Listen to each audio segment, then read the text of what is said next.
ಇವಾಗ ಗುರು ಯಾಕೆ ಬೇಕು ಗೊತ್ತೇನು? ಗುರು ದೇವೋ ಮಹೇಶ್ವರ ಅಂತ ಒಂದು ಮಾತು ಹೇಳ್ತಾರೆ. ಗುರು ಯಾಕೆ ಬೇಕು ನಿಮ್ಮೆಲ್ಲರಿಗೂ ಗೊತ್ತಿರಲಿ. ಒಬ್ಬಾಕಿ ತಾಯಿ ಒಂದು ಮನಿ ಒಳಗೆ ದೀಪ ಹಚ್ಚಿ, ಒಬ್ಬಾಕಿ ತಾಯಿ ಮನಿ ಒಳಗೆ ಒಂದು ದೀಪ ಹಚ್ಚಿ ಒಂದು ಮನೆಯನ್ನು ಬೆಳಗುತ್ತಾಳೆ.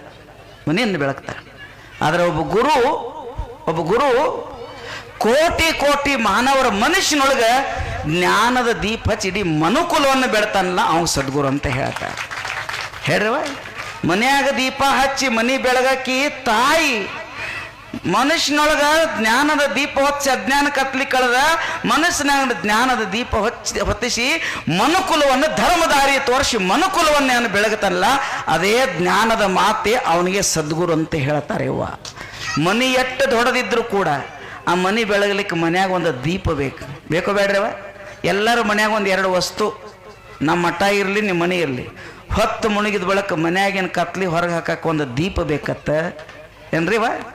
ಮುಂಜಾನೆ ಕೂಡಲೇ ಕಸ ಹೊರಗೆ ಹಾಕಕ್ಕೆ ಒಂದು ಕಸಬಾರಿ ಬೇಕು. ಯಾರ ಮನ್ಯಾಗ ಕಸಬಾರಿಗಿಲ್ಲ ಕೈ ಮ್ಯಾಗ ಮಾಡ್ರಿ. ನಮ್ಮ ಮಠದಾಗ 8 ಅದಾವ. ಯಾರ ಮನ್ಯಾಗ ಕಸಬಾರಿಗಿಲ್ಲ?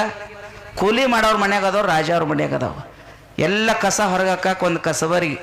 ಮನಿಗೆ 50 ಲಕ್ಷ ರೂಪಾಯಿ ಖರ್ಚು ಮಾಡಿ ನೀವು ಮನಿ ಕಟ್ಟರು ಸಹಿತ ಕಸಬಾರಿಗೆ 50 ಲಕ್ಷ ಕೊಟ್ಟಿಲ್ಲ. ನಾ ಹೇಳೋದು ಗೊತ್ತಾಯ್ತು? ಕಸಬಾರಿಗೆ 50 ಲಕ್ಷ ಕೊಟ್ಟಿಲ್ಲ. ಆದ್ರೆ 50 ರೂಪಾಯಿ ಕಸಬಾರಿಗೆ ಇರದಿದ್ರೆ 50 ಲಕ್ಷದ ಮನಿ ಚಂದ ಕಾಣಂಗಿಲ್ಲ. 50 ಲಕ್ಷ ರೂಪಾಯಿ ಮನಿ ಖರ್ಚು ಮಾಡೇವಿ, ದೀಪ ಕೊಟ್ಟ 10 ರೂಪಾಯಿ ಕೊಟ್ಟೇವಿ. Do understand? ಗೊತ್ತಾಯ್ತು? ದೀಪ ಕೊಟ್ಟ 10 ರೂಪಾಯಿ ಕೊಟ್ಟೇವಿ. ಆದ್ರೆ 10 ರೂಪಾಯಿ ದೀಪ ಈ ಮನೆಯನ್ನು ತುಂಬಿ ಬೆಳಗುತ್ತದೆ. ಹಂಗೆ ನೀವು ಎಷ್ಟು ಕುರಿಗೆ ಜಮೀನು ಐತಿ, ಎಷ್ಟು ಹತ್ತಿ ಬೆಳೆದಿರಿ, ಟ್ಯಾಕ್ಟ್ರಿ ಎಟ್ಟದಾವ, ಗದಗನಾಗ ಪ್ಲಾಟ್ ಎಟ್ಟದಾವ, ಮಕ್ಕಳಿಗೆ ಪ್ಯಾಕೇಜ್ ಎಟ್ಟದ, ಇದೆಲ್ಲವೂ ಸಂಪತ್ತು ಒಂದು ಕಡೆ ಇಟ್ಟರು ಸಹಿತ ಶ್ರಾವಣ ಮಾಸದ ಸತ್ಸಂಗ ಮಾಡಿ ನಮ್ಮ ಮನುಷ್ಯನ ಕಸ ಹೊರಗೆ ತೆಗಿಯೋ ಸಲುವಾಗಿ ಸತ್ಸಂಗ ಬೇಕಂತ ಅಜ್ಞಾನ ಕತ್ಲಿ ಹೊರಗೆ ಹಾಕಿ ಮನುಷ್ಯನೊಳಗೆ ಕಾಲೇ ಕಂಬ ದೇಹವೇ ದೇಗುಲ ಶಿರವೇ ಹೊನ್ನ ಕಳಸಂತನ್ನುವಂಥ ಈ ದೇಹ ಅನ್ನುವಂಥ ದೇಗುಲದೊಳಗೆ ಕಸ ತೆಗೆದು ಹಾಕಿ ಸತ್ಸಂಗ ಅಂತಕ್ಕಂಥದ್ದು ಮಾಡಿ ಕಸ ಹೊರಗೆ ಹಾಕ್ಬೇಕಂತ ಒಳಗೊಂದು ಜ್ಞಾನದ ದೀಪ ಹಚ್ಚಿ ಆ ಜ್ಞಾನದ ಬೆಳಕಿನೊಳಗ ಆತ್ಮ ಪರಮಾತ್ಮನ ಪಡ್ಕೊಂಡು ಆ ಬೆಳಕದೊಳಗೆ ಬೆಳಕಾಗಿ ಬಯಲಾಗಿ ಹೋಗೋದತ್ತಿಲ್ಲ, ಅದಕ್ಕೆ ಏನಂತ ಹೇಳಿದ್ರೆ ಪರಮ ಸಮಾಧಿ ಅಂತ ಹೇಳ್ತಾರ. ನಿರ್ವಿಕಲ್ಪ ಸಮಾಧಿ. ಚಿಂತೆ ಬೇರೆ, ಚಿಂತನೆ ಬೇರೆ. ಚಿಂತೆ ಒಬ್ಬ ತಲೆ ಕೈ ಹಚ್ಕೊಂಡು ಮಾಡ್ಕೋತೀವಲ್ಲ, ಏನ್ರ ಅದ್ರ ಆತ್ಮಹತ್ಯೆ ಮಾಡ್ಕೋತಿಲ್ಲ, ಅದು ಚಿಂತೆ. ಎಲ್ಲರ ಕೂಡಿ ಕಡಿಯೋದು ಮಾಡ್ತೀವಲ್ಲ, ಒಳ್ಳೇದು ಕೆಟ್ಟದನ್ನ, ಅದು ಚಿಂತನೆ. ಚಿಂತನೆಯಿಂದ ಬೇಡದ್ದು ಹೋಗ್ತದೆ, ಆತ್ಮ ನೆಮ್ಮದಿ ಸಿಗ್ತದೆ, ಭಗವದ್ ಜ್ಞಾನ ಆಗ್ತದೆ, ಚಿಂತನೆ ಅಂತ ಹೇಳ್ತಾರೆ. ಒಬ್ಬ ಕೂತ್ ಬೇಡದನ್ನು ವಿಚಾರ ಮಾಡಿ ಏನೋ ತಲೆ ಕೈ ಊರ್ತಾನ, ಅದು ಅಲ್ಲ ಜೀವನದಲ್ಲಿ. ಅದಕ್ಕೆ ಸಂಸಾರದಲ್ಲಿ ಇರಬೇಕು, ಸಂಸಾರದಲ್ಲಿದ್ದು ಕೂಡ ಪರಮಾರ್ಥ ಮಾಡ್ಬೇಕಿವ. ನೌಕೆ ನೀರಿನ ಮ್ಯಾಗದ, ನೀರಿನೊಳಗೆ ನೌಕೆ ಇಲ್ಲ. ನೌಕೆ ಅಂದ್ರೆ ಗೊತ್ತಾತೀವ? ದೋಣಿ. ನೌಕೆ ನೀರಿನ ಮ್ಯಾಗ ತೇಲ್ತದೆ, ನೌಕೆಯೊಳಗೆ ನೀರಿಲ್ಲ. ಯಾವಾಗ ನೌಕೆಯೊಳಗೆ ನೀರು ಬರ್ತಾವ ದಂಡಿಗೆ ಹೋಗ್ಲಿಕ್ಕಾಗೋಲ್ಲ. ಸಂಸಾರ ರಾಶಿ ಸುತ್ತಮುತ್ತ ಇರಬೇಕು, ಕೋಟಿಗಟ್ಟಲೆ ಆಸ್ತಿ ಇರಬೇಕು, ಮಕ್ಕಳು ಮೊಮ್ಮಕ್ಕಳು ಸುತ್ತಮುತ್ತ ಇರಬೇಕು, ಎಡಕ ಧರ್ಮ ಪತ್ನಿ ಇರಬೇಕು, ಕೋಟಿಗಟ್ಟಲೆ ವ್ಯವಹಾರ ಇರಬೇಕು. ಇದೆಲ್ಲದರ ಮಧ್ಯದಲ್ಲೇ ಖಾಲಿ ಮನಸ್ಸಿರಬೇಕು.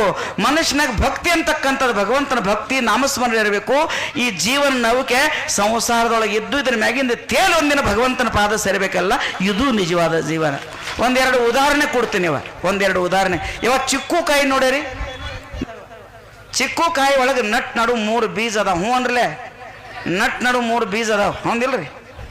ಅವು ಮೇಯ್ಗೆ ಏನ್ರ ಹತ್ತಿರ್ತೈತೇನು ಬೀಜಕ್ಕೆವ? ಹಾಂ, ಅದು ಏನ್ರ ಮೇಯ್ಗೆ ಅದು ಹಚ್ಕೊಂಡಿರ್ತಾವ, ಅದು ಒಳಗಿನ ಚಿಕ್ಕುದು ಏನು ಮೇಯ್ಗೆ ಹತ್ತಿರ್ತೈತೇನು? ಯಾವಾಗ ಹಣ್ಣು ಅದು ಹಿಂಗೆ ತೆಗೆದು ಸ್ವಲ್ಪ ಹಿಂಗೆ ಮಾಡ್ರೆ ಕಳ ಬೀಳ್ತಾವ. ಆ ಬೀಜ ಕಾಯಾಗಿ ಹಿಡಿದ್ರೆ ಸಿಹಿ ಕಾಯಕ್ಕೆ ಎರ್ಕೊಂಡಂಗೆ ಆಗಿರ್ತಾವ. ಅದು ನಾವು ಹೌದಿಲ್ರಿ? ಗೊತ್ತಾಯ್ತು ನನ್ನ ಭಾಷೆ. ಚಿಕ್ಕು ಬೀಜ 3 ಇರ್ತಾವ, ನಟ್ಟ ನಡುವೆ ಇರ್ತಾವ, ನೀರಾಗ ತೊಳೆದಟ್ಟು ಸ್ವಚ್ಛ ಇರ್ತಾವ.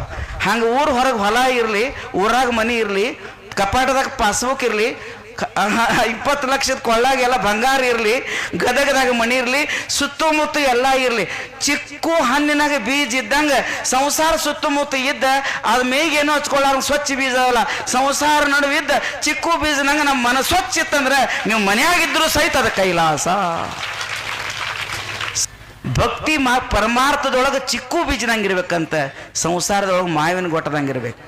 ಅದೇಂಗ್ರಿ ಸ್ವಾಮಿಗಳ, ಇವು ನಡುವಿದ್ದು ಸಹಿತ ಏನೂ ಹಚ್ಕೊಂಡಿಲ್ಲ, ಮಾವಿನ ಒಟ್ಟು ಎಷ್ಟು ಸೀಪಿರ ಸಹಿತ ಒಟ್ಟ ಮುಗುದಿಲ್ಲ. ನಾ ಹೇಳೋದು ಗೊತ್ತೇನು?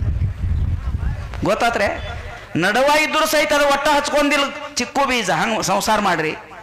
ವರ್ಷಕ್ಕೊಮ್ಮೆ ಮಟ್ಟಕ್ಕೆ ಹೋದ್ರು ಸಹಿತ ಎಷ್ಟು ಚೀಪಿರು ಸಹಿತ ಗೊಟ್ಟು ಸ್ವಚ್ಛ ಆಗಂಗಿಲ್ಲ. ಹಂಗ 6 ತಿಂಗಳಿಗೆ ಬಂದ್ರು ಸಹಿತ ನಮ್ಮ ಅಪ್ಪ ಏನು ನಮ್ಮ ಗುರು ಕೊಟ್ಟಲ್ಲ ಆ ಭಕ್ತಿ ರುಚಿ ಒಟ್ಟ ನಮ್ಮನ್ನು ಬಿಟ್ಟು ಹೋಗ್ಬಾರದು. ಮನೆಯಾಗಿದ್ರು ಇರ್ಬೇಕ. ಭಕ್ತಿ ಮಾಡ್ರಿ ಮಾವಿನ ಕೊಟ್ಟದಂಗ ಅಲ್ಲ, ಸಂಸಾರ ಆಗಿರ್ರಿ ಚಿಕ್ಕದು ಬೀಜದಂಗ. ಅದಕ್ಕೆ ಸುಂದರ ಸಂಸಾರ ಅಂತ ಹೇಳ್ತಾರೆ.